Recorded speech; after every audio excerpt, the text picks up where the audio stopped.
Assalamualaikum warahmatullahi wabarakatuh. Kembali lagi di channel Mendadak Horor. Apa kabar? Semoga sehat selalu ya. Dukung channel ini supaya bisa berkembang. Tak usah berlama-lama lagi, kita masuk ke ceritanya. Malam itu, kabut pegunungan turun lebih tebal dari biasanya di kota Sukabumi, menyelimuti jalan-jalan sempit seperti selimut putih yang lembab dan dingin. Angin dari lereng gunung gede berhembus pelan, membawa aroma tanah basah bercampur dengan sesuatu yang amis, seperti hembusan nafas dari makam-makam tua yang tersembunyi di hutan. Jam sudah menunjukkan pukul 10 malam, saat kebanyakan penduduk sudah mengunci pintu rumah mereka, meninggalkan jalan raya utama untuk para pekerja malam dan roh-roh yang tak pernah tidur. Di tengah kegelapan yang hanya diterangi oleh lampu jalan kuning yang berkedip-kedip, sebuah gerobak kecil muncul dari kegelapan, didorong oleh tangan kurus seorang wanita paruh baya. Ibu Wati, janda berusia 45 tahun, adalah pemilik gerobak itu. Tubuhnya ramping tapi kuat, dibentuk oleh tahun-tahun kerja keras sejak suaminya pergi selamanya dalam kecelakaan yang tak pernah benar-benar dijelaskan oleh polisi. Mereka bilang truknya tergelincir di tikungan licin dekat Gunung Gede, tapi Ibu Wati tahu lebih banyak, atau setidaknya dia berpura-pura tidak tahu. Rambutnya yang hitam panjang diikat sederhana di belakang, dan wajahnya selalu menampilkan senyum lebar yang terlalu sempurna, seperti topeng yang menyembunyikan retakan-retakan di baliknya. Matanya, gelap dan dalam seperti sumur tua, seringkali menatap ke kejauhan, seolah mendengar suara-suara yang tak terdengar oleh orang lain. Malam ini, seperti malam-malam sebelumnya, ia mendorong gerobak rotinya yang usang ke sudut favoritnya di pinggir jalan raya, dekat persimpangan yang jarang dilalui kendaraan setelah matahari terbenam. Gerobak itu sendiri adalah peninggalan dari masa lalu yang lebih bahagia. Kayunya sudah lapuk di beberapa bagian, dicat ulang dengan warna merah pudar yang mengelupas seperti kulit mati. Di atasnya, panggangan besi hitam menunggu untuk dinyalakan, dikelilingi oleh tumpukan roti tawar segar yang dibeli dari pasar pagi. Ada juga botol-botol kecil berisi selai kacang, coklat, dan madu, serta pisau tajam yang selalu diasah hingga berkilau di bawah cahaya bulan. Tapi yang membuat gerobak ini istimewa adalah aroma yang akan segera menebar, campuran karamel manis dari gula yang meleleh, bercampur dengan asap arang yang hangat. Aroma itu seperti undangan tak terlihat, menarik siapa saja yang lewat, membuat perut keroncongan dan pikiran lupa akan kegelapan di sekitar. Namun, di balik kehangatan itu, ada sesuatu yang tak beres, sebuah bau samar yang menyelinap, seperti darah kering yang tersembunyi di antara rempah-rempah. Ibu Wati berhenti di sudut jalan, tepat di bawah pohon beringin tua yang cabang-cabangnya menjuntai seperti tangan-tangan yang meraih. Ia menyalakan arang dengan korek api.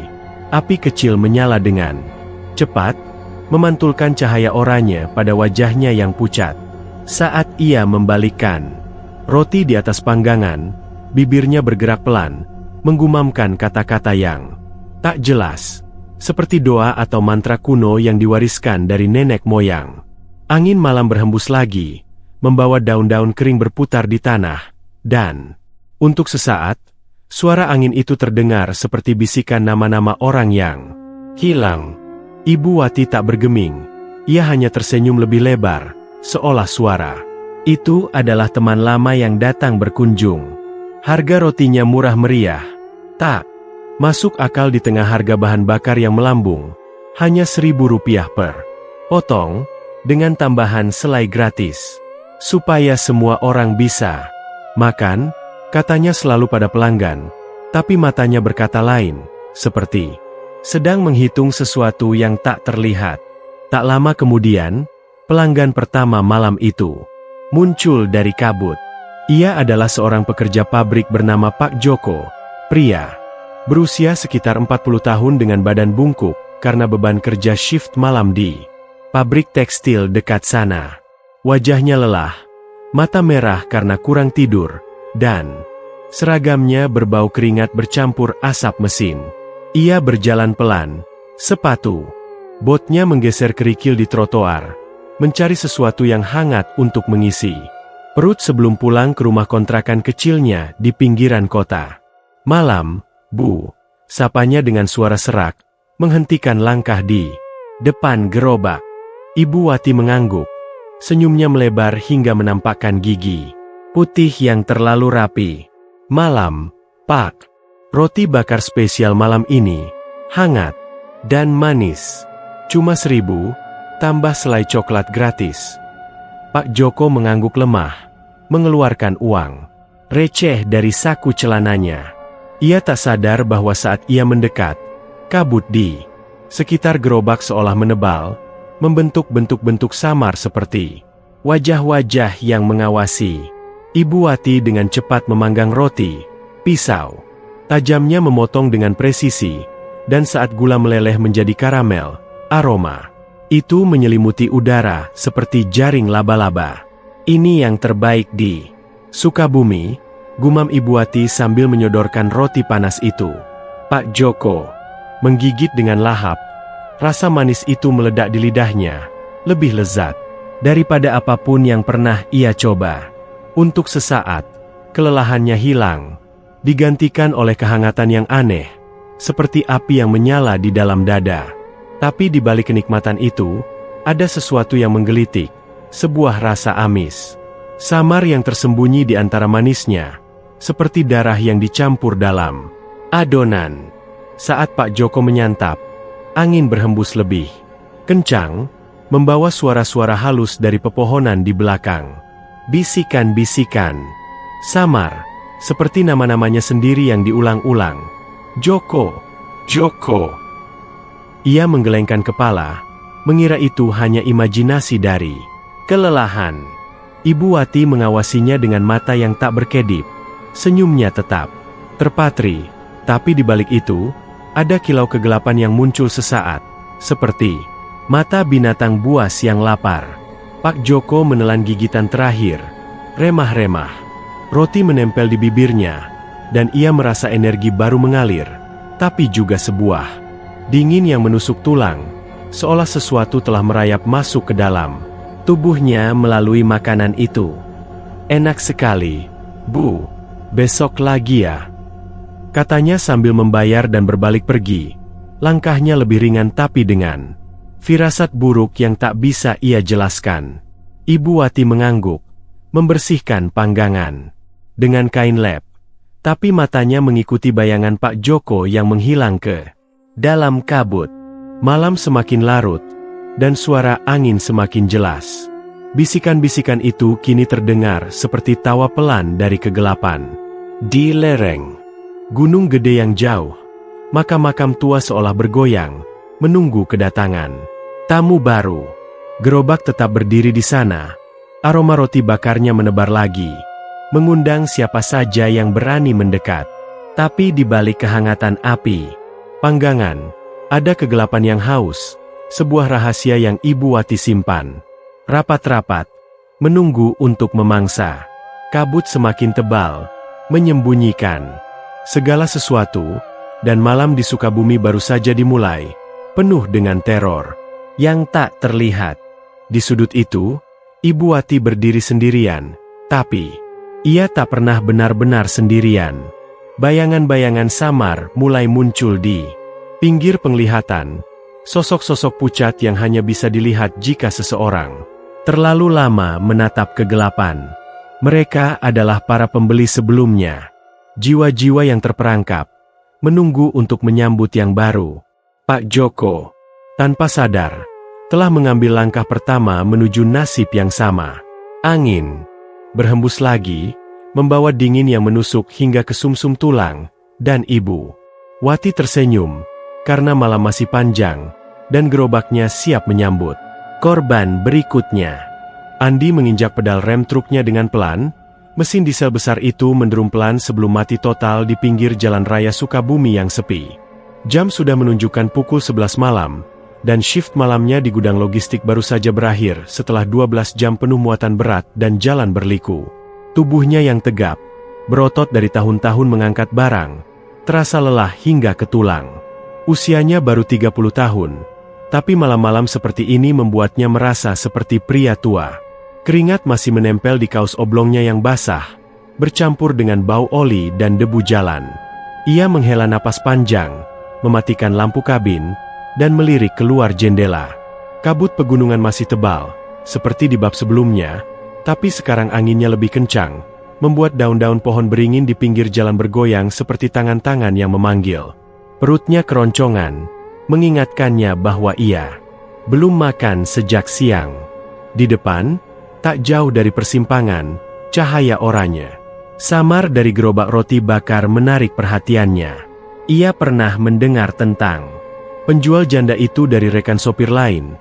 Roti bakarnya murah dan enak, katanya. Andi ragu sejenak. Malam sudah larut, dan jalan ini terkenal angker dengan cerita hantu pengembara yang hilang di lereng gunung gede.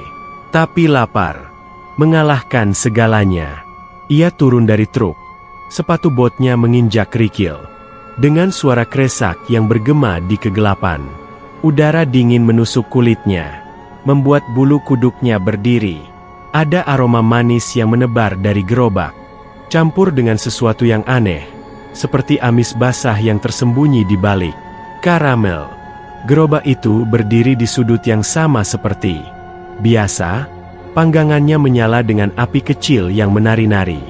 Di baliknya, Ibu Wati berdiri diam, tangannya sibuk membalik roti. Andi mendekat pelan. Bayangannya memanjang di tanah basah karena cahaya lampu jalan. Malam, Bu, sapanya dengan suara serak, mencoba terdengar ramah meski kelelahannya terasa. Ibu Wati mengangkat kepala, senyumnya melebar seperti biasa, tapi malam ini ada sesuatu yang berbeda. Matanya yang gelap seolah menangkap cahaya api dengan kilau aneh, seperti mata kucing di kegelapan. Malam, Mas, lapar ya? Roti bakar spesial malam ini, hangat dari panggangan. Cuma 1.000, tambah selai coklat atau madu gratis. Andi mengangguk, mengeluarkan uang receh dari saku celana jeansnya yang lusuh. Ia berdiri di depan gerobak, merasakan kehangatan api yang menyentuh wajahnya, kontras dengan dingin malam yang semakin menusuk. Ibu Wati bergerak cepat. Pisau tajamnya memotong roti tawar dengan presisi yang hampir menyeramkan, seperti sedang mengiris sesuatu yang hidup. Gula ditaburkan di atasnya, meleleh menjadi karamel coklat keemasan di atas api. Aroma itu semakin kuat, membuat air liur Andi menetes. Tapi di balik manisnya, ada hembusan angin yang membawa bau amis lagi, lebih jelas. Sekarang, seperti darah segar yang tersembunyi di antara asap. Andi menggelengkan kepala, mengira itu hanya imajinasi dari kelelahan. "Sini, Mas, yang spesial," kata Ibu Wati sambil menyodorkan roti panas itu di atas kertas minyak. Suaranya lembut, tapi ada nada aneh di dalamnya, seperti bisikan yang terlalu dekat. Andi menggigit gigitan pertama, dan rasanya meledak di lidahnya. Manis luar biasa, renyah di luar tapi lembut di dalam, seolah roti itu hidup dan berdenyut di mulutnya. Setiap kunyahan membawa gelombang kenikmatan yang aneh, seperti energi panas yang mengalir ke pembuluh darahnya, menghangatkan tubuh yang tadi dingin. "Wah, enak sekali, Bu. Kayak ada rahasianya," gumam Andi sambil mengunyah. Matanya terpejam sejenak karena nikmatnya. Ibu Wati tertawa pelan. Suara tawanya bergema, samar di malam yang sepi. "Rahasia keluarga, Mas. Dari nenek moyang di lereng gunung gede. Cuaca malam ini dingin ya? Gunungnya lagi marah, katanya. Orang tua dulu." Obrolan ringan itu dimulai, tapi ada ketegangan di udara. Andi mengangguk, menyantap roti dengan lahap sambil mendengar Ibu Wati bercerita tentang kabut yang sering menelan orang hilang, tentang angin yang membawa suara-suara dari makam kuno. Matanya tak pernah lepas dari Andi. Kilau aneh itu semakin terlihat, seperti sedang mengukur sesuatu di dalam dirinya. Andi merasa tidak nyaman, Tapi roti itu membuatnya tetap di tempat. Setiap gigitan seperti mengikatnya, membuat kakinya berat untuk pergi. Saat ia menelan gigitan terakhir, remah-remah menempel di jarinya, Andi merasakan perubahan. Energi baru mengalir di tubuhnya. Kelelahannya hilang seketika, digantikan oleh kehangatan yang aneh. Hampir terlalu panas, seperti demam yang datang tiba-tiba. Tapi di balik itu, ada dingin yang merayap di punggungnya, seperti tangan tak terlihat yang menyentuh kulitnya. Angin berhembus lagi, lebih kencang, membawa aroma amis, yang sekarang jelas seperti darah basah. Andi melirik ke belakang, tapi tak ada apa-apa selain kabut yang berputar. "Terima kasih, Bu. Besok lagi." "Ya," katanya sambil membayar dan berbalik ke truknya.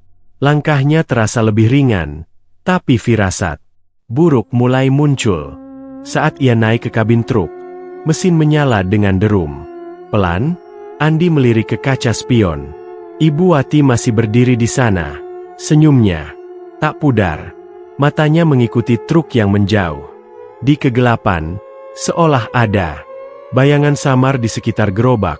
Sosok pucat yang muncul sesaat lalu hilang. Andi menggelengkan kepala, mengira itu hayalan. Tapi saat truk melaju, angin malam menyusup melalui celah jendela, membawa bisikan samar, nama-namanya sendiri. "Andi, Andi."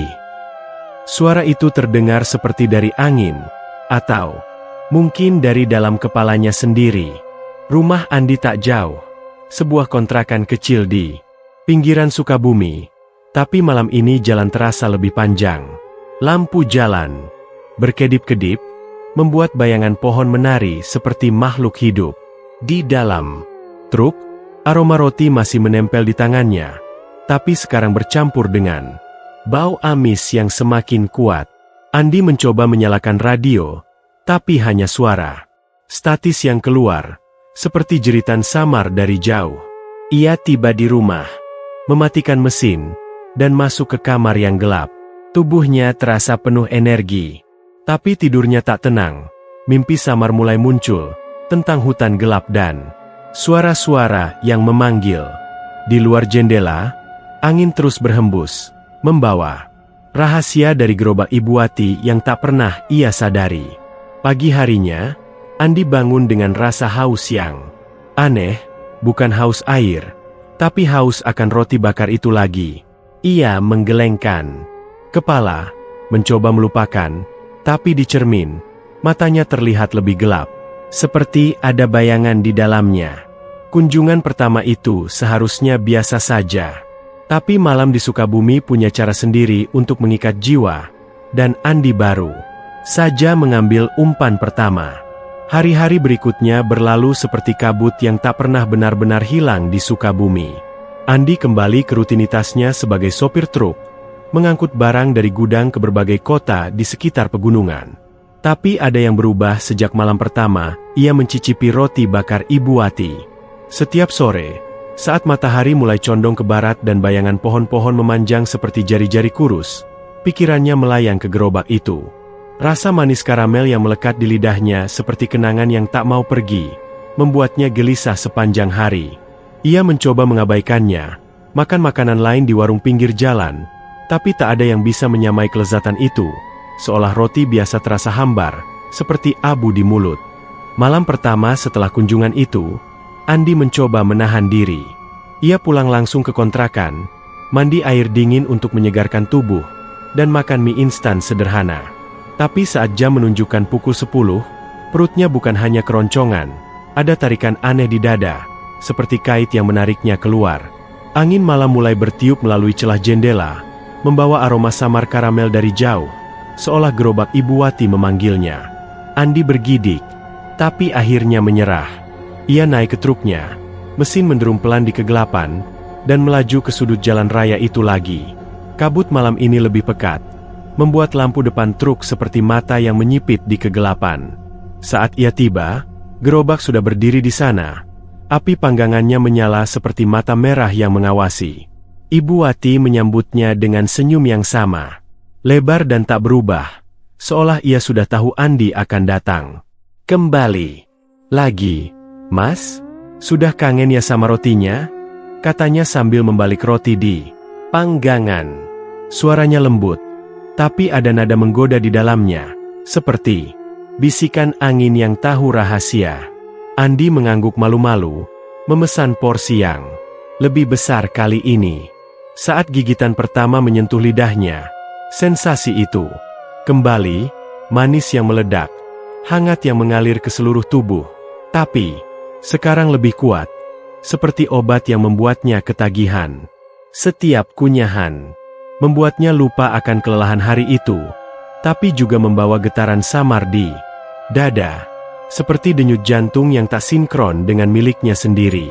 Andi menyantap dengan lahap, tak sadar bahwa matanya mulai berbinar aneh di bawah. Cahaya api, mirip dengan kilau di mata Ibu Wati. Malam demi malam, pola itu berulang. Andi tak lagi bisa menahan diri.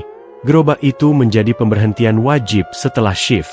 Pada malam ketiga, ia bahkan datang lebih awal, sebelum kabut benar-benar turun, hanya untuk memastikan ia mendapatkan porsi pertama. Roti itu seperti candu.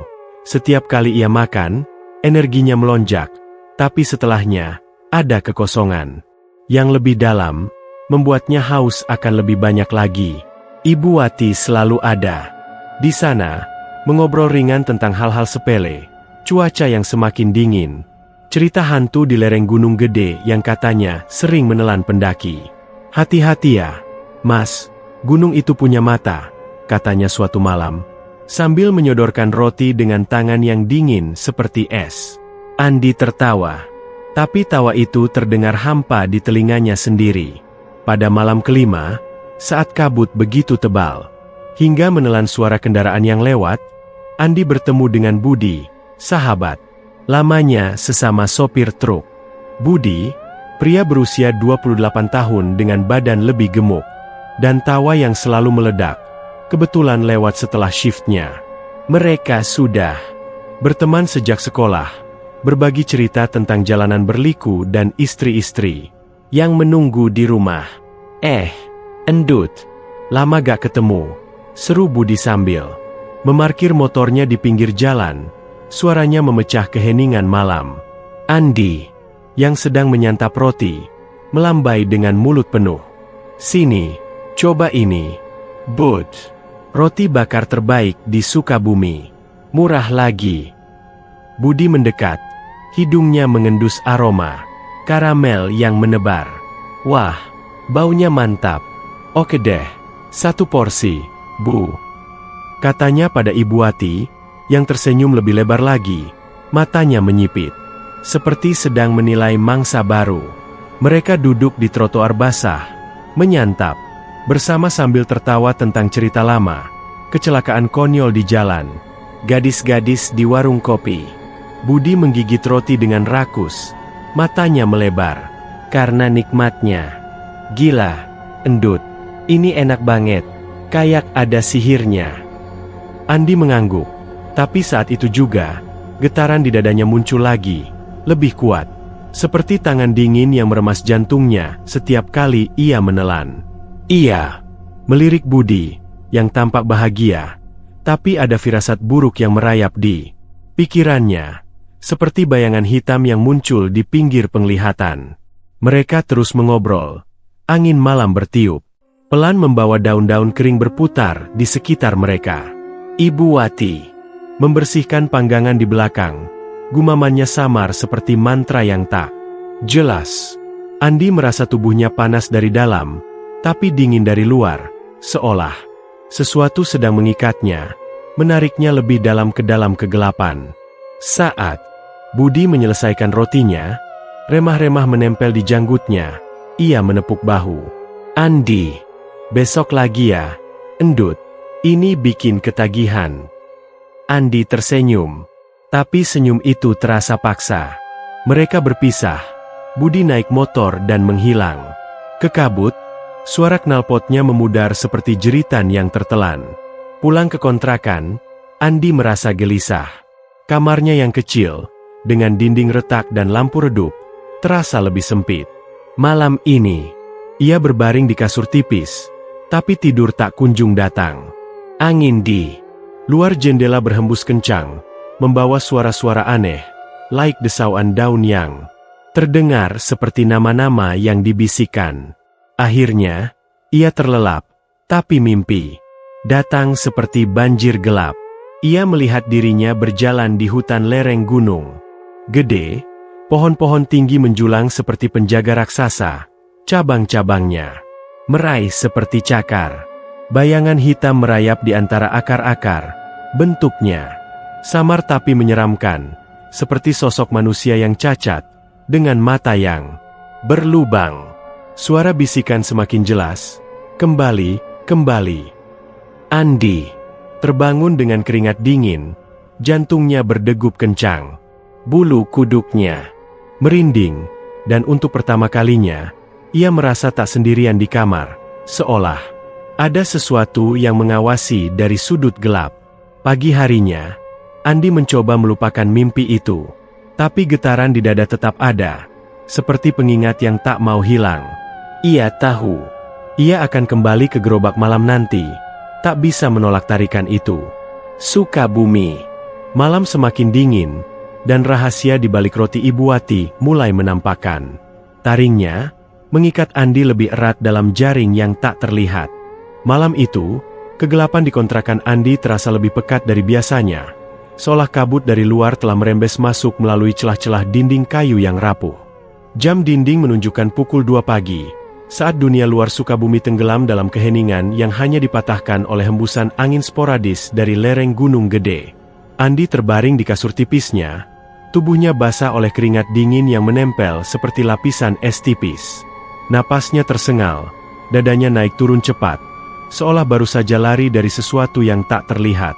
Ia terbangun tiba-tiba, mata terbelalak menatap langit-langit kamar yang gelap, di mana bayangan dari cabang pohon di luar jendela menari seperti cakar hitam yang meraih. Mimpi buruk itu semakin jelas malam ini, bukan lagi sekadar bayangan samar seperti malam-malam sebelumnya. Dalam mimpi, Andi melihat dirinya berjalan sendirian di hutan gelap lereng gunung gede. Tanah basah di bawah kakinya lengket seperti darah yang mengental. Pohon-pohon tinggi menjulang di sekitarnya, akar-akarnya menonjol dari tanah seperti urat-urat yang berdenyut, dan kabut tebal membungkus semuanya dalam selimut putih yang lembab. Udara dingin menusuk hingga ke tulang, bercampur dengan bau tanah lembab dan sesuatu yang busuk, seperti daging yang membusuk di bawah daun-daun. Jatuh. Langkahnya terasa berat, seolah tanah itu sendiri menariknya ke bawah, ingin menelannya hidup-hidup. Di depan, sosok-sosok pucat mulai muncul dari balik kabut. Bentuk mereka samar tapi semakin mendekat dengan gerakan yang tak wajar, seperti boneka yang ditarik benang tak terlihat. Mereka berbisik nama-nama orang hilang, suara mereka seperti angin yang melengking pelan. Joko, Sari, Budi. Nama terakhir itu membuat Andi berhenti di tempat. Jantungnya berdegup kencang. Salah satu sosok itu mendekat. Wajahnya yang pucat terlihat jelas sekarang. Mirip Budi, sahabatnya, tapi rusak parah. Kulitnya berlubang-lubang seperti dimakan cacing. Mata yang dulu penuh tawa kini kosong dan hitam, seperti lubang tanpa dasar. Mulut Budi terbuka lebar. Remah-remah roti hitam menetes dari bibirnya yang robek, bercampur dengan darah pekat yang mengalir seperti sirup kental. Andi, bergabunglah. Bisik sosok itu, tangannya yang kurus meraih ke depan, jari-jarinya bengkok seperti cakar yang siap mencabik. Andi berusaha lari dalam mimpi itu, tapi kakinya terperangkap di lumpur yang semakin dalam, seolah hutan itu hidup dan lapar. Sosok-sosok lain bergabung, wajah mereka mirip orang-orang yang pernah ia lihat di gerobak Ibu Wati, pekerja pabrik, pemuda malam, semua dengan ekspresi ketakutan beku. Mereka bergerak mengelilinginya, bisikan mereka semakin keras, membentuk paduan suara yang mengerikan, nama-nama yang berulang, campur dengan tawa pelan yang seperti jeritan tertahan. Andi merasakan tangan dingin menyentuh bahunya, napas busuk menyapu wajahnya, dan saat ia berbalik, wajah Budi hanya beberapa inci darinya, Mulutnya membuka lebih lebar, memperlihatkan gigi yang tajam dan berlumur hitam. Roti itu enak sekali. Gumam sosok itu, sebelum semuanya menghilang dalam kegelapan. Yang menelan, terbangun dengan jeritan yang tertahan di tenggorokan. Andi duduk tegak, tangannya meraba-raba dada untuk memastikan jantungnya masih berdetak. Kamarnya gelap, hanya diterangi oleh cahaya samar dari luar, tapi ia merasa ada sesuatu di sudut ruangan, bayangan yang terlalu gelap, terlalu diam. Ia menyalakan lampu meja kecil, cahaya kuningnya memantul di dinding, mengusir bayangan itu, tapi firasat buruk tetap menempel seperti keringat di kulitnya. Andi bangkit, berjalan ke wastafel kecil di pojok kamar, membasuh wajahnya dengan air dingin dari keran yang bocor. Di cermin yang retak, wajahnya terlihat pucat, mata cekung seperti orang yang tak tidur berhari-hari. Ia mencoba mengabaikan mimpi itu, meyakinkan diri bahwa itu hanya akibat kelelahan dan terlalu banyak makan malam. Hanya mimpi. Gumamnya pada bayangannya sendiri, tapi suaranya terdengar rapuh, seperti daun kering yang mudah hancur. Pagi harinya, sinar matahari Sukabumi yang biasanya cerah terasa redup, disaring oleh awan tebal yang menggantung di atas pegunungan. Andi bangun lebih lambat dari biasa, tubuhnya terasa berat seolah mimpi malam tadi telah meninggalkan beban nyata. Ia menyalakan radio kecil di dapur sambil menyeduh kopi hitam, harapannya suara penyiar bisa mengusir kegelisahan yang tersisa.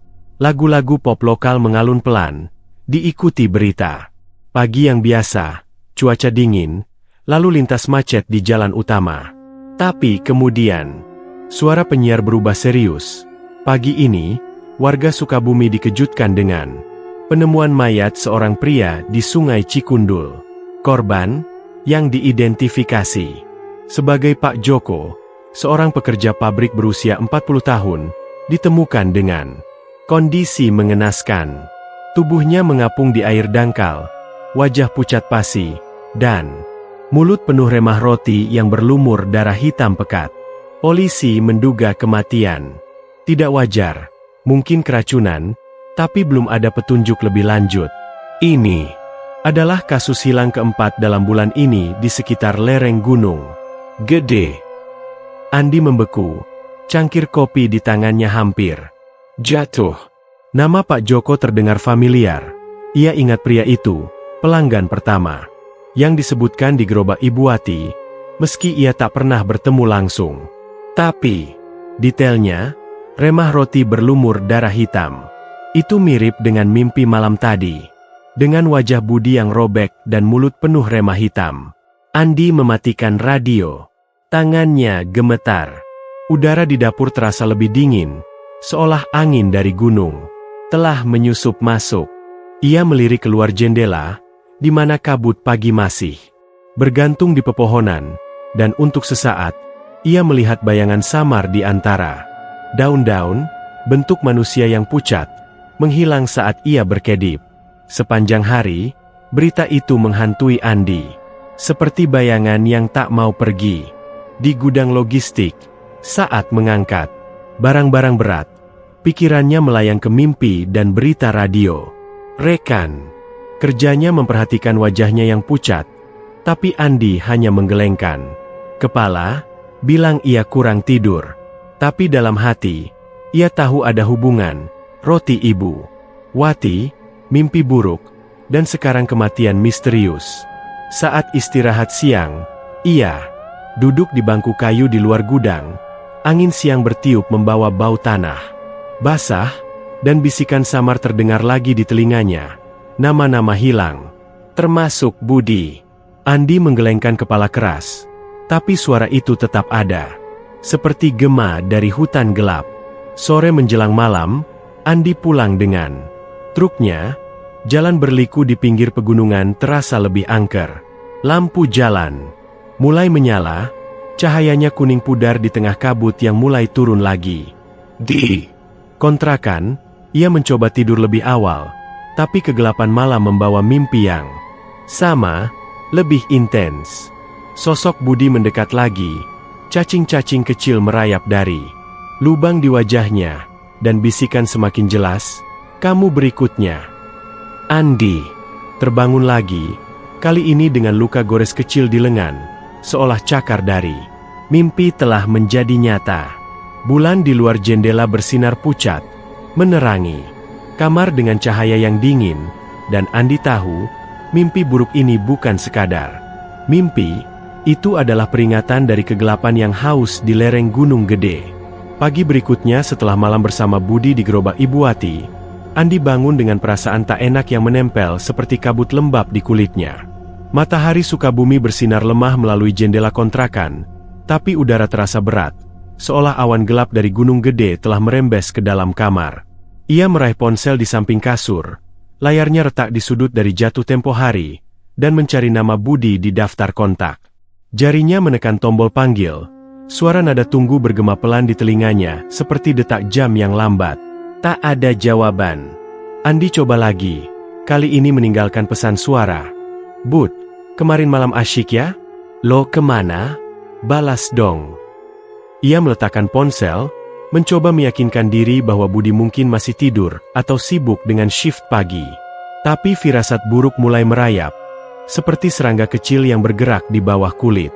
Sepanjang pagi, Andi sibuk di gudang, mengangkat kotak-kotak berat yang membuat ototnya tegang.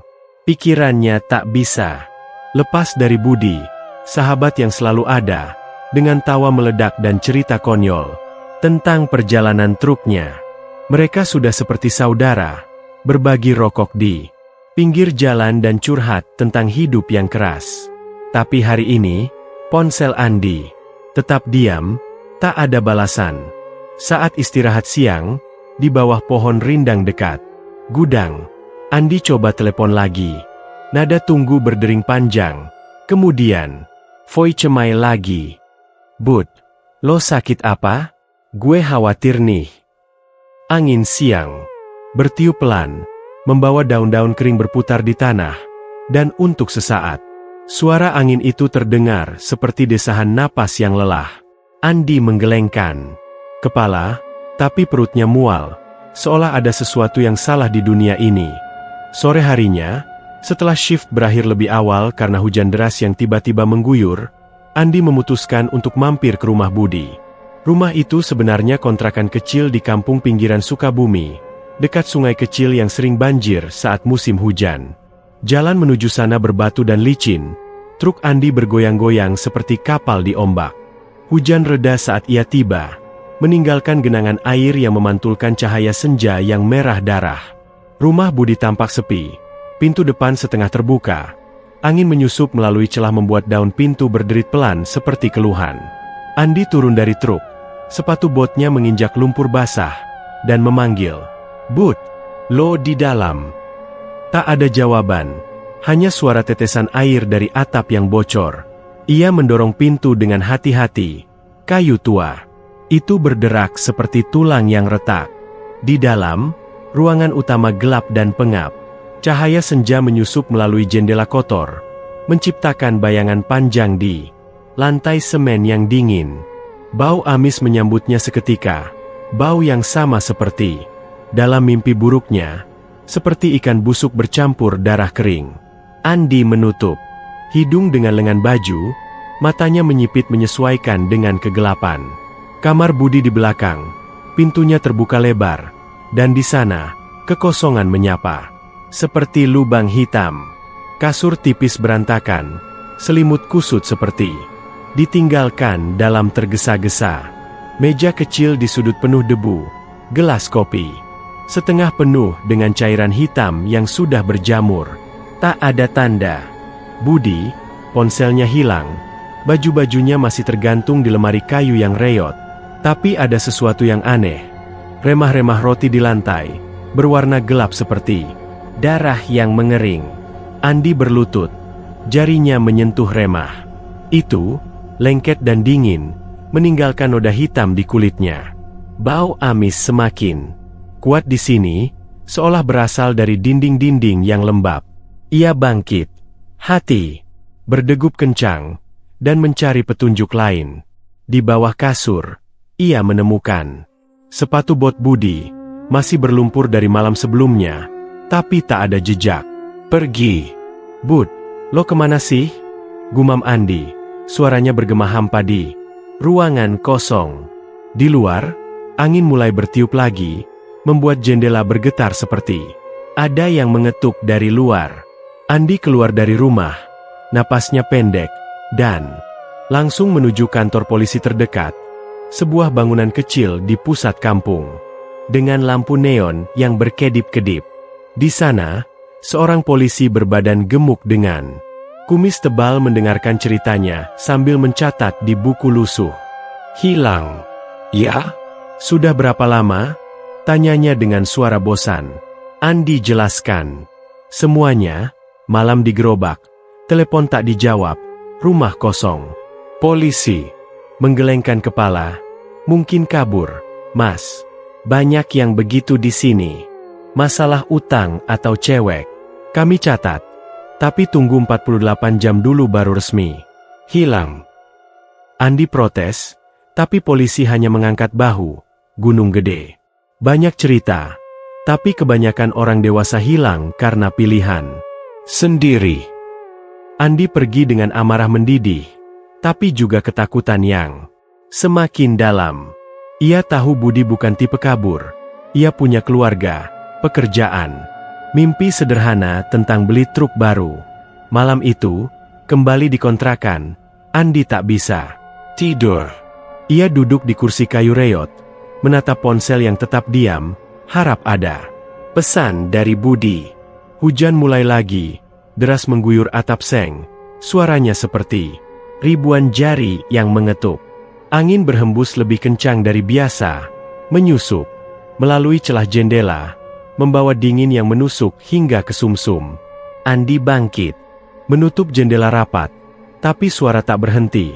Sekarang bukan lagi angin biasa, tapi seperti tangis samar yang terbawa hembusan. Suara itu pelan, seperti isak, tangis yang tertahan, dan semakin jelas, seperti suara Budi memanggil bantuan dari kegelapan. Andi, tolong. Bisik angin itu, atau mungkin imajinasi Andi yang lelah. Ia membeku di tempat, bulu kuduk berdiri, mata melotot ke jendela gelap. Di luar, kabut tebal menyelimuti halaman, tapi di antara kegelapan, seolah ada bayangan samar, bentuk manusia yang bungkuk, bergerak pelan seperti hantu yang kelelahan. Andi mendekat, tangannya gemetar, menyentuh kaca dingin, dan bayangan itu mendekat juga. Wajah pucat samar, terlihat sesaat, mirip Budi, dengan mata kosong dan mulut terbuka lebar. "Bud?" seru Andi, suaranya pecah.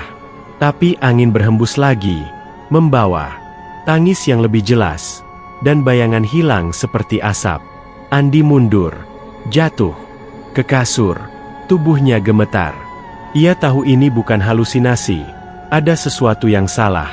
Dengan gerobak Ibu Wati, dengan roti yang Budi santap dengan lahap luar biasa. Malam itu, matanya berbinar aneh seperti orang kesurupan. Sepanjang malam, tangis itu datang dan pergi, bercampur dengan mimpi setengah sadar tentang Budi yang tersesat di hutan gelap. Tangannya meraih dari kegelapan. Pagi datang dengan cahaya abu-abu, tapi hilangnya Budi telah meninggalkan lubang yang haus di hati Andi, sebuah kegelapan yang mulai merayap ke dalam dirinya sendiri. Malam itu, setelah gerobak Ibu Wati tutup lebih awal dari biasanya, Andi memutuskan untuk bertindak. Rasa curiga yang telah menggerogoti pikirannya sejak hilangnya Budi tak bisa lagi ditahan. Ia parkir truknya di sudut jalan yang gelap, jauh dari lampu jalan yang berkedip lemah, dan menunggu dalam kegelapan kabin yang pengap. Jam tangannya menunjukkan pukul 11 malam, saat kabut pegunungan mulai turun lebih tebal, menyelimuti Sukabumi seperti selimut yang lembab dan menyesakkan. Ibu Wati muncul dari balik gerobaknya. Tubuh rampingnya bergerak pelan saat ia membersihkan panggangan dengan kain lap yang sudah usang. Senyumnya yang biasa hilang sekarang, digantikan oleh ekspresi kosong, seperti boneka yang kehilangan nyawa. Ia mendorong gerobak ke arah yang berlawanan dari jalan raya, menuju jalan setapak kecil yang mengarah ke lereng Gunung Gede. Andi turun dari truk dengan hati-hati. Sepatu botnya menginjak tanah basah tanpa suara. Jantungnya berdegup kencang. Adrenalin mengalir seperti air dingin di pembuluh darahnya. Ia mengikuti dari kejauhan, bayangannya menyatu dengan pepohonan di pinggir jalan. Angin malam bertiup pelan, membawa aroma sisa karamel dari gerobak, tapi sekarang bercampur dengan bau tanah basah yang lebih kuat, seperti makam yang baru digali. Ibu Wati berjalan tanpa menoleh. Langkahnya mantap meski jalan setapak semakin sempit dan gelap. Pohon-pohon di sekitar mulai rapat, cabang-cabangnya menjuntai, rendah seperti tangan-tangan yang siap meraih. Andi menjaga jarak, napasnya pendek untuk menghindari suara, tapi pikirannya berpacu. Apa yang disembunyikan wanita itu? Apakah ini ada hubungannya dengan mimpi buruknya, dengan bau amis di rumah Budi? Jalan setapak semakin menanjak, meninggalkan hiruk-pikuk kota di belakang. Kabut menebal seperti asap dari api neraka, membuat penglihatan Andi terbatas hanya beberapa meter ke depan. Ia mendengar suara gerobak Ibu Wati bergoyang pelan di depan, roda kayunya menggilas kerikil. Dengan kresak yang bergema samar, udara semakin dingin, menusuk hingga ke tulang, dan suara binatang malam mulai terdengar, bukan kicau burung atau lolongan anjing liar, tapi jeritan pelan yang seperti tangis manusia yang tertahan.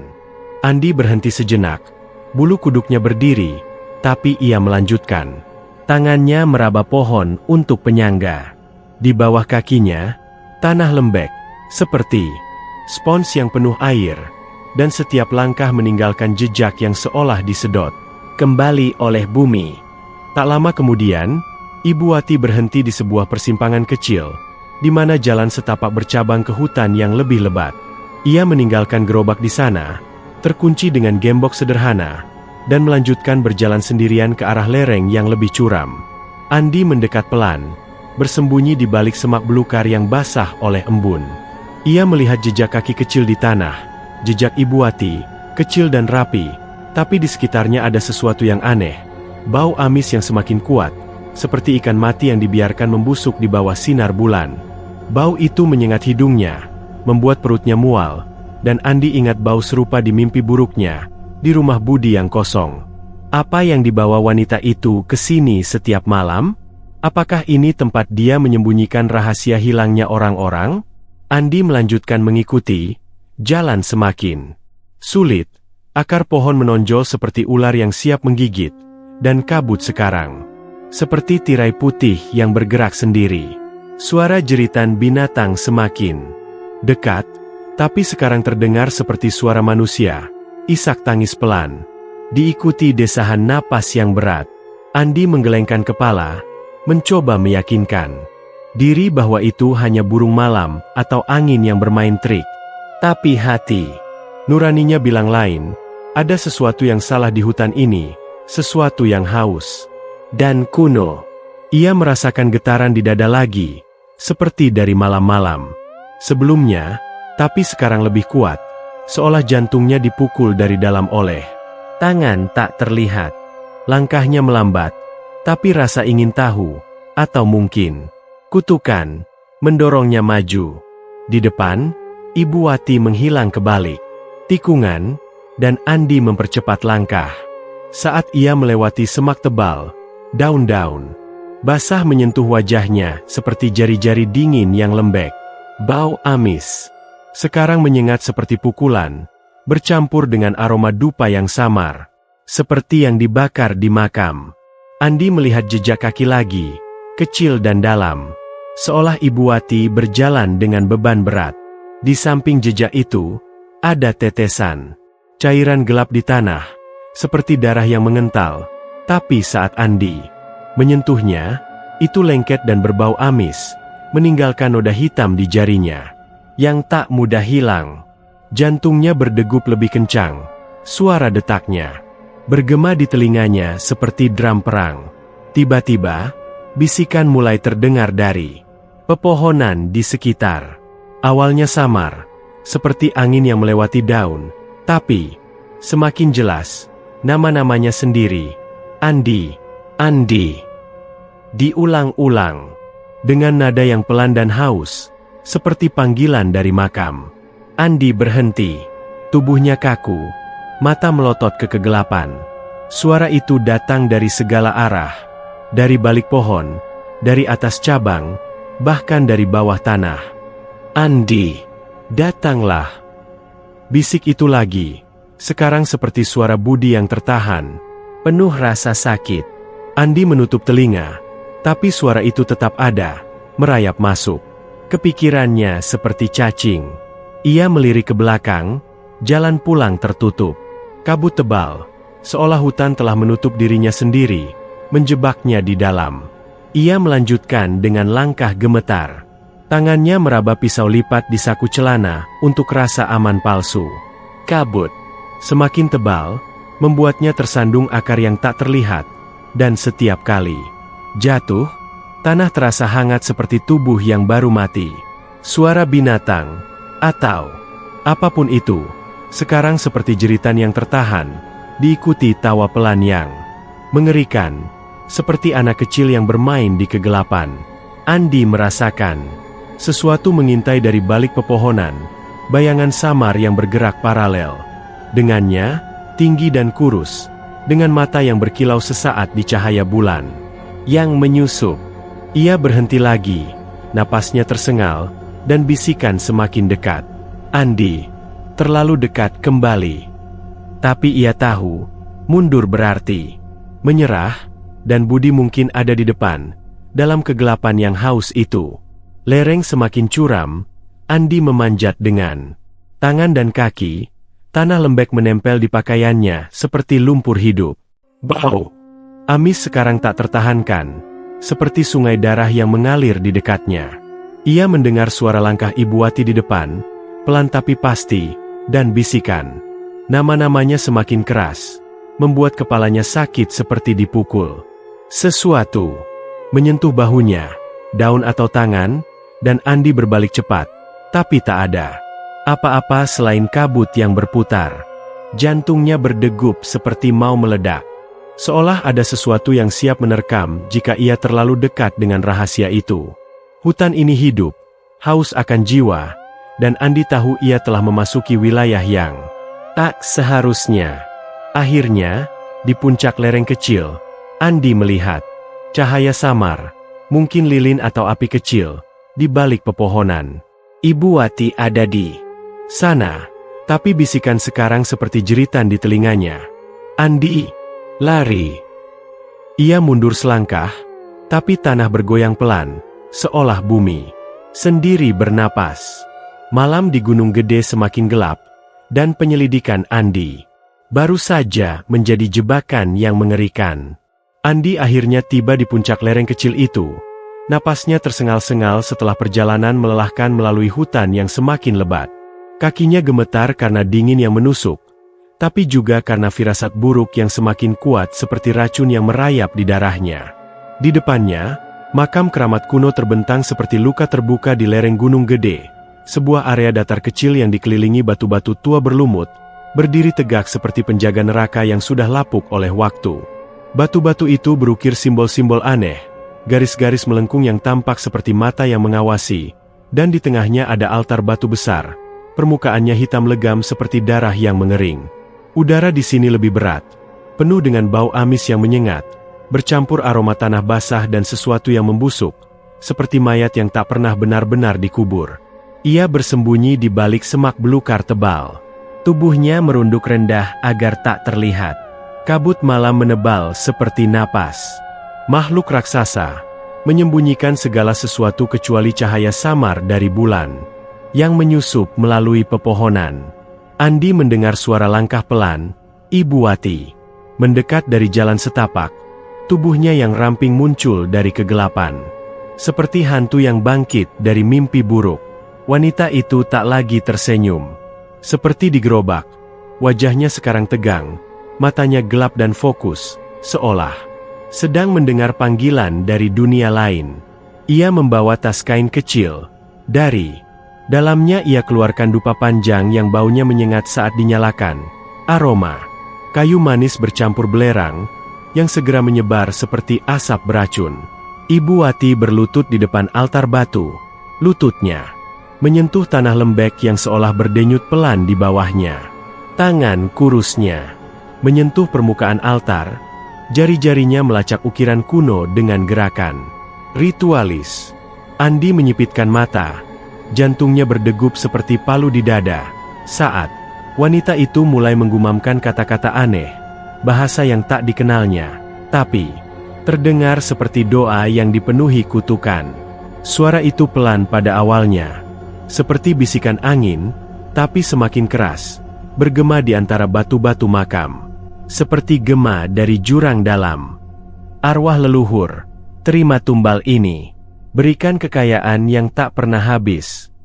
Gumam Ibu Wati, suaranya bergetar, dengan nada haus yang mengerikan. Asap dupa mulai naik, membentuk spiral yang aneh di udara dingin. Andi bergidik saat melihat asap itu berubah bentuk, bukan lagi kabut biasa, tapi wajah-wajah samar yang mengerikan. Mulut terbuka lebar seperti jeritan diam, mata kosong yang menatap ke segala arah. Wajah-wajah itu melayang sesaat sebelum menghilang, meninggalkan rasa dingin yang lebih dalam di tulang Andi. Ibu Wati terus memanggil. Suaranya sekarang seperti nyanyian yang hipnotis, memanggil arwah-arwah haus darah dari alam gaib. Demi jiwa yang kuberikan, demi pembeli yang kumakan jiwanya, bangkitlah dan berikan balasan. Kata-kata itu bergema, dan Andi merasakan getaran di tanah, seolah bumi sendiri merespons, bergetar pelan seperti napas makhluk bawah tanah yang bangun. Tiba-tiba, emas muncul secara ajaib di tangan Ibu Wati.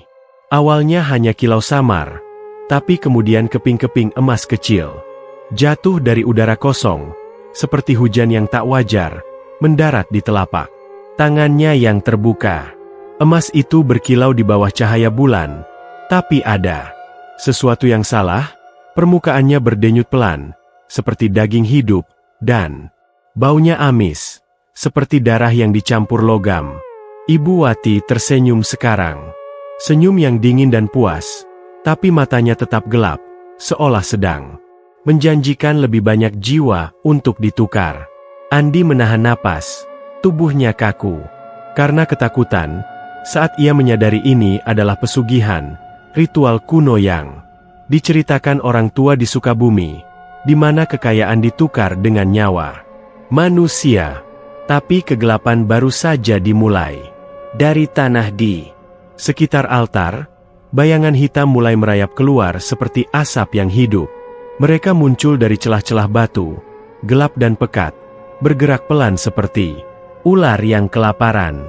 Andi merasakan dingin yang menusuk hingga ke jiwa saat bayangan itu membentuk sosok-sosok manusiawi, tubuh kurus yang bungkuk, tangan yang mencakar udara, dan wajah yang pucat seperti mayat yang baru bangkit. Salah satunya mendekat ke Ibu Wati, dan saat cahaya bulan menyentuhnya, Andi hampir berteriak. Wajah itu mirip Budi, sahabatnya yang hilang. Tapi bukan Budi yang dulu. Wajahnya sekarang pucat pasi, kulitnya retak-retak seperti tanah kering, dan matanya kosong, hitam pekat tanpa pupil, seperti lubang yang menuju neraka. Mulutnya terbuka lebar, meneteskan cairan hitam yang lengket, dan dari dalamnya keluar bisikan samar, tumbal, lebih banyak tumbal. Arwah Budi, atau apapun yang tersisa darinya, berlutut di depan Ibu Wati, tangannya yang bengkok menyentuh kaki. Wanita itu seperti memohon. Ibu Wati tak bergeming, ia hanya mengangguk. Suaranya pelan saat berbicara pada arwah itu. Kau sudah memberi, sekarang istirahatlah dalam kegelapan. Arwah itu menggeliat, tubuhnya bergetar, seperti daun di angin kencang, sebelum melebur kembali ke tanah dengan suara desah yang mengerikan, seperti napas terakhir yang dipaksa keluar. Andi menutup mulutnya dengan tangan, mencegah jeritan yang hampir lolos, tapi air matanya mengalir pelan.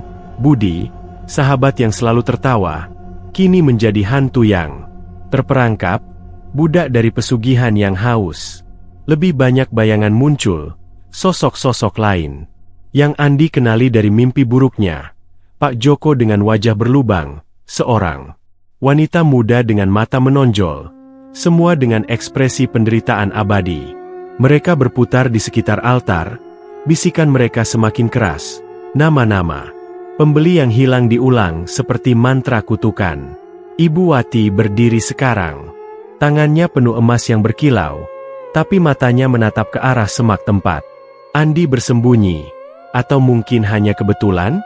Andi mundur pelan, tubuhnya gemetar tak terkendali, tapi kakinya tersandung akar, membuat suara kecil yang bergema di keheningan. Ibu Wati berhenti, kepalanya miring seperti mendengar sesuatu, dan arwah-arwah berputar lebih cepat. Bisikan mereka sekarang seperti jeritan, ada yang mengintai jiwa baru. Andi lari mundur, tapi hutan seolah menutup dirinya, cabang-cabang meraih pakaiannya, tanah menarik kakinya seperti tangan. Dari bawah, bau amis menyengat seperti hembusan nafas arwah, dan bisikan. Nama-namanya sendiri bergema di telinganya. Andi, kau. Berikutnya, ia berhasil mencapai jalan setapak, berlari turun lereng. Dengan napas tersengal, tapi rahasia makam itu telah terungkap. Pesugihan Ibu Wati bukan sekadar mitos, tapi neraka hidup yang haus jiwa, dan Andi tahu ia telah melihat terlalu banyak. Bulan purnama malam itu bersinar dengan cahaya merah darah yang tidak wajar, seolah langit sendiri berdarah di atas lereng gunung gede. Cahayanya menyusup melalui kabut tebal, mewarnai batu-batu makam keramat dengan nuansa merah gelap, seperti darah segar yang mengalir pelan. Udara terasa lebih berat dari sebelumnya, penuh dengan hembusan angin yang membawa bau amis yang menyengat, seperti napas mayat yang baru bangkit dari kubur. Andi masih bersembunyi di balik semak belukar. Tubuhnya gemetar tak terkendali setelah menyaksikan ritual mengerikan itu. Emas yang muncul secara ajaib di tangan Ibu Wati masih berkilau di altar. Tapi sekarang cahayanya tampak berdenyut seperti jantung yang hidup, seolah harta itu sendiri bernyawa dan haus akan lebih banyak korban. Rasa marah dan ketakutan bercampur dalam dada. Andi mendorongnya untuk bertindak. Ia tak bisa lagi bersembunyi seperti tikus. Yang ketakutan, Budi, sahabatnya, telah menjadi bagian dari kegelapan itu, dan jika ia diam saja, mungkin dirinya sendiri yang berikutnya.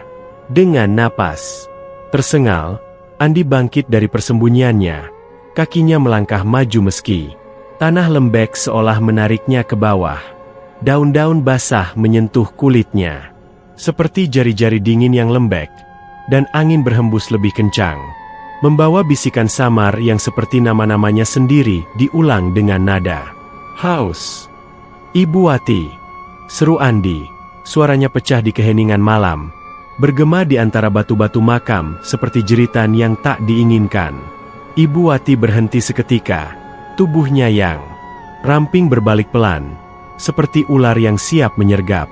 Matanya yang gelap menatap Andi dengan kilau aneh di bawah cahaya bulan merah. Senyumnya muncul lagi, bukan senyum ramah di gerobak, tapi senyum dingin yang seperti topeng retak, memperlihatkan kegelapan di baliknya. Mas Andi sudah datang juga, katanya dengan suara lembut yang sekarang terdengar seperti bisikan angin melalui celah makam. Tak ada kejutan di wajahnya, seolah ia sudah tahu. Andi mengintai sejak awal, seolah hutan ini sendiri telah membisikkan rahasia kepadanya. Andi mendekat, tangannya mengepal, meski tubuhnya terasa berat, seperti dibebani batu. Kau yang buat Budi hilang. Kau yang bunuh dia. Apa yang kau lakukan di sini? Ritual apa ini? Ibu Wati tak bergeming. Tangannya masih memegang emas yang berkilau. Jarinya melacak permukaannya seperti membelai hewan peliharaan yang ganas.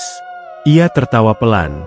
Suara tawanya bergema samar, seperti gema dari gua dalam, membuat bulu kuduk Andi berdiri. Bunuh? Oh, Mas, bukan bunuh. Aku hanya memberi apa yang mereka inginkan, kenikmatan, kekayaan, dan mereka memberi balasan. Matanya menyipit, cahaya merah Bulan memantul di pupilnya seperti api neraka. Pesugihan ini turun-temurun dari nenek moyang di gunung ini. Setiap roti bakar yang kujual mengandung mantra pengikat jiwa. Gula karamelnya manis, tapi di dalamnya ada kutukan kuno yang meresap ke darah pembeli. Setiap gigitan mengikat mereka ke alam gaib, menjadikan jiwa mereka tumbal abadi untuk arwah-arwah haus di makam. Ini, Budi, dia santap dengan lahap, kan? Sekarang dia bagian dari siklus itu. Budak yang setia untuk kekayaanku. Kata-kata itu menyentak Andi seperti pukulan dingin, membuatnya mundur selangkah. Ia ingat roti yang ia santap malam demi malam, rasa manis yang membuat ketagihan, tapi sekarang ia sadar ada sesuatu yang salah. Getaran di dada yang semakin kuat, seperti cakar yang meremas jantungnya dari dalam. Kau bohong. Lepaskan Budi. Lepaskan mereka semua. Jerit Andi, suaranya bergema lebih keras, tapi angin malam seolah menelan kata-katanya, mengubahnya menjadi bisikan yang lemah. Ibu Wati menggelengkan kepala, senyumnya melebar hingga menampakkan gigi yang terlalu putih di kegelapan. Lepaskan? Tak bisa, Mas. Mereka sudah milik gunung ini. Lihat sendiri. Dengan gerakan tangan yang pelan, Ibu Wati menggumamkan mantra lagi. Kata-kata kuno yang seperti desahan angin melalui tulang belulang. Tanah di sekitar altar mulai bergetar, lembek dan berdenyut, seperti daging hidup yang bangun. Dari celah-celah batu, arwah-arwah bangkit.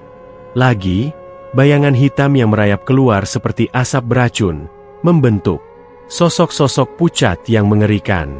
Mereka muncul satu persatu, tubuh mereka yang kurus bergerak dengan gerakan tersendat seperti boneka rusak, kulit pucat. Mereka retak-retak seperti tanah kering yang haus hujan. Napas mereka busuk. Hembusan udara dingin yang membawa bau amis dan pembusukan menyapu wajah Andi, seperti hembusan dari kubur terbuka. Di antara mereka, sosok Budi muncul paling depan.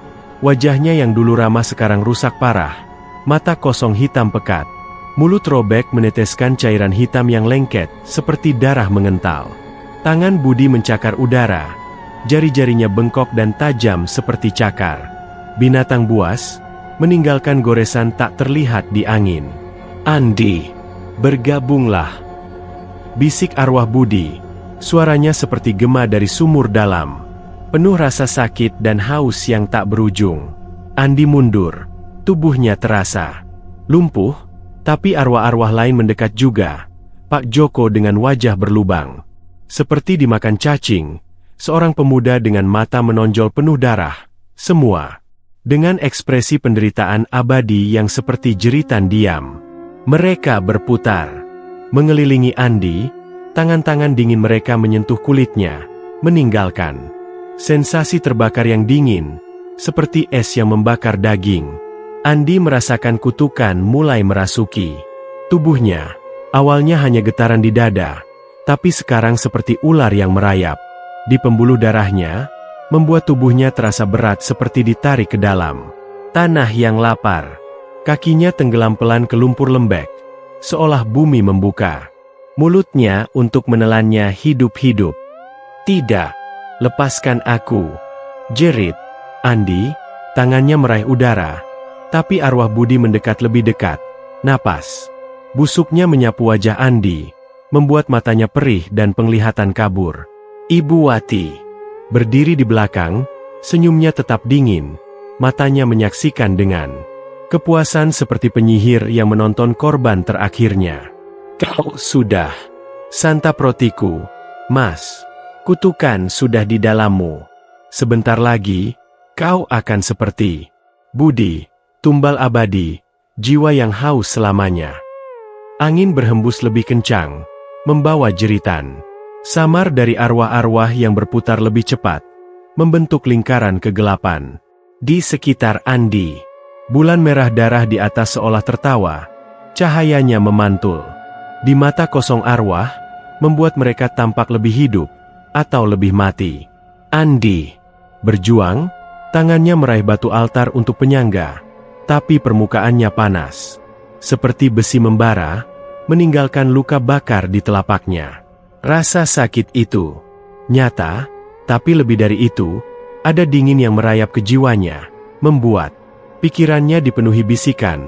Nama-nama korban, termasuk namanya sendiri, diulang seperti mantra yang tak berakhir. Ibu Wati mendekat pelan, tangannya menyentuh bahu Andi dengan dingin seperti es. "Selamat datang di keluarga, Mas. Malam purnama ini akan menjadi akhir dan awalmu." Dalam kegelapan yang semakin menyelimuti, Andi merasakan tubuhnya semakin berat. Tanah menariknya lebih dalam, sementara arwah-arwah mendekat dengan cakar siap mencabik. Bulan merah darah terus bersinar, menyaksikan konfrontasi yang berubah menjadi jebakan neraka, di mana jiwa Andi mulai tergelincir ke kegelapan abadi. Andi berlari dengan sekuat tenaga. Kakinya menghantam tanah lembek yang seolah mencoba menahannya di lereng gunung gede yang gelap. Hutan di sekitarnya hidup dengan kegelapan yang mengerikan. Cabang-cabang pohon menjulang seperti cakar raksasa yang siap merobek pakaiannya. Kabut tebal menyapu wajahnya, dingin dan basah seperti napas makhluk tak terlihat, sementara bisikan arwah-arwah yang haus darah mengikuti setiap langkahnya.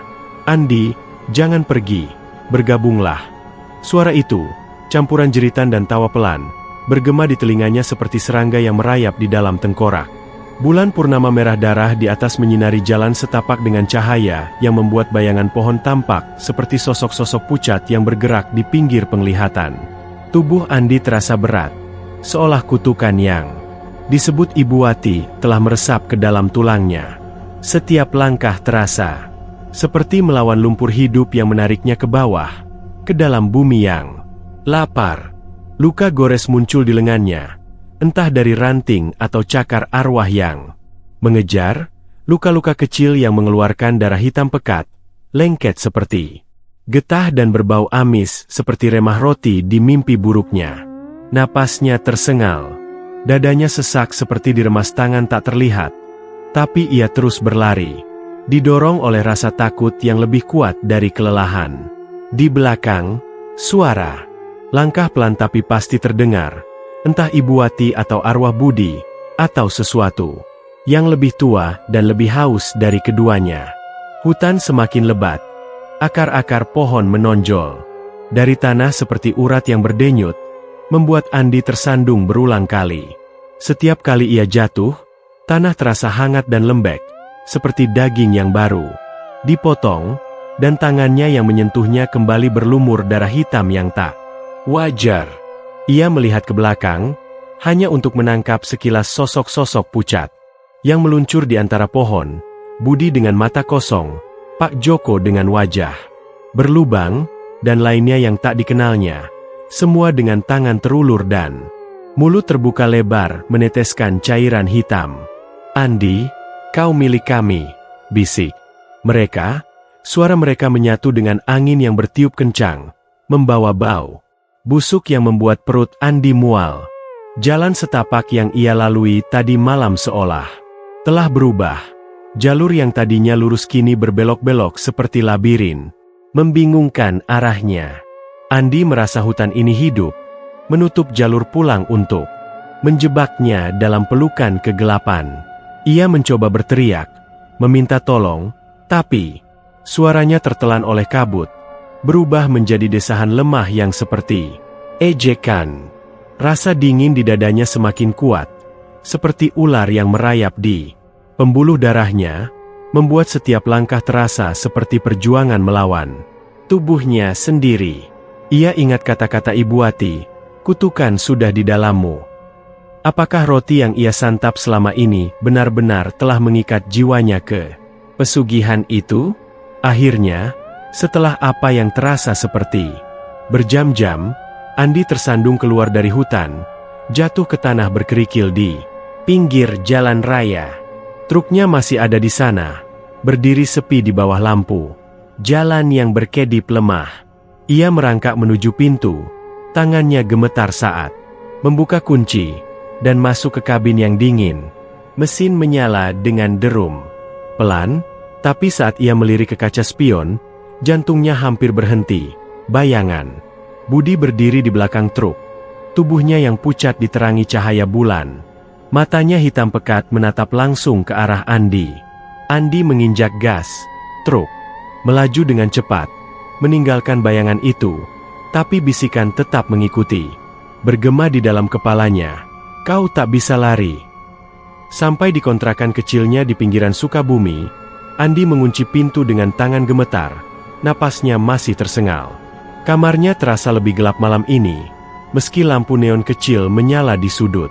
Ia duduk di kasur, mencoba menenangkan diri, tapi setiap suara kecil, tetesan air dari keran, derit kayu dinding, terdengar seperti langkah arwah yang mendekat. Ia menyalakan radio, berharap suara manusia bisa mengusir kegelapan, tapi hanya statis yang keluar, bercampur dengan suara samar seperti tangis yang tertahan. Andi mematikan radio, tangannya meraba luka di lengan. Darah hitam itu masih menempel, lengket dan berbau amis seperti roti Ibu Wati. Malam demi malam setelah itu, kutukan semakin nyata. Andi tak bisa tidur tanpa mimpi buruk. Hutan gelap, arwah-arwah yang mengejar, dan Ibu Wati yang berdiri di gerobaknya, tersenyum sambil menyodorkan roti berlumur darah. Setiap malam, ia mendengar bisikan di luar jendela, suara Ibu Wati yang memanggilnya kembali ke gerobak. "Mas Andi, satu porsi lagi, hangat dan manis." Suara itu seperti kait yang menarik jiwanya, membuatnya ingin berlari ke sudut jalan raya itu, meski tahu itu jebakan. Ia berhenti makan roti, tapi rasa haus itu tetap ada, seperti candu yang meracuni pikirannya. Sementara itu, gerobak Ibu Wati semakin ramai.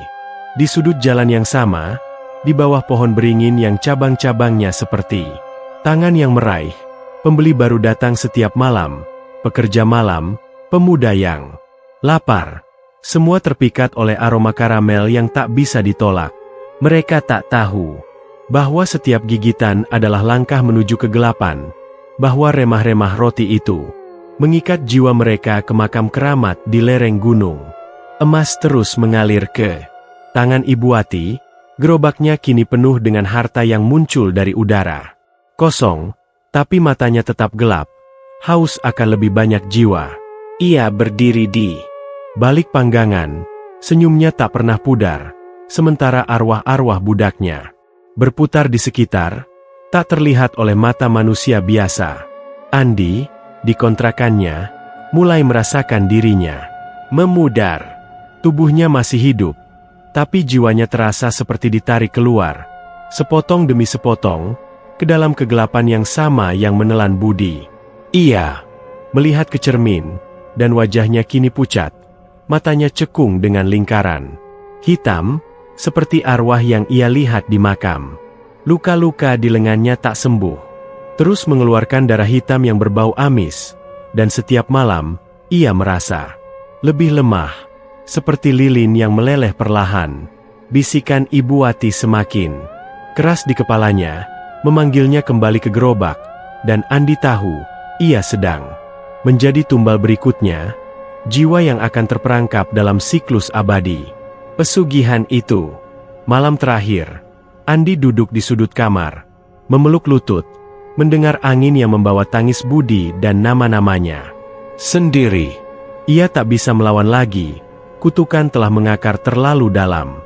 Di luar, Sukabumi tetap dingin, kabut menyelimuti kota seperti kain kafan, dan gerobak Ibu Wati menunggu. Api panggangannya menyala seperti mata neraka, siap menyambut korban berikutnya. Kegelapan Gunung Gede tak pernah puas, dan Andi, dengan jiwa yang semakin pudar, tahu bahwa malam ini mungkin akhirnya, atau awal dari penderitaan abadi di sisi arwah-arwah yang haus.